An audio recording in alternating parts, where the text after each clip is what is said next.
ஒரு ஐயாவே கை தூக்க மாட்டேங்கிறாரு. எனக்கெல்லாம் ரஜினி தாயா பிடிக்கும். எம்என் நம்பியார் தெரியுதா? Right, okay. நான் பாட்டு ஏதாவது ஒன்று சொல்லிவிட்டு, அவர் பெரிய லெஜண்டில் அவர் மந்திரி. சரிப்பா நீ நார்மலாக தானே இருக்க? சரி ஓகே. அவன் எல்லாத்துக்கும் நானும் கையை தூக்கிறது, அவ்வளோதான். இந்த ரோட்டில் ஒரு ஆக்சிடெண்ட்டாக எல்லாம் கூட்டமாக நின்றுட்டு இருந்தாங்களாம். நம்ம ஆளுக்கு எப்பயுமே ஒரு 10 பேர் வேடிக்கை பார்த்தா அவனு உள்ளே போய் பார்ப்பான். பையனே இல்லைனாலும் வேடிக்கை பார்ப்பான்.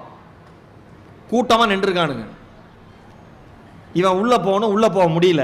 ஏன்னா இவனுக்கு முன்னாடி இந்த சீனியர்லாம் வேடிக்கை பார்க்க வெயிட் பண்ணிக்கிட்டு இருக்கான்.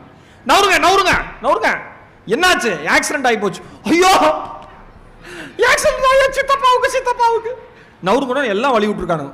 தள்ளி போய் பார்த்தா ஒரு பன்னிக்குட்டி. என்ன ஏதுனே தெரியாம கூட்டத்தில் சேரவே கூடாது. வடிவேல் சொல்லுவாரு, வாங்கடா வாங்க பஸ்ல ஏறுங்க பாரு, எல்லாம் முட்டி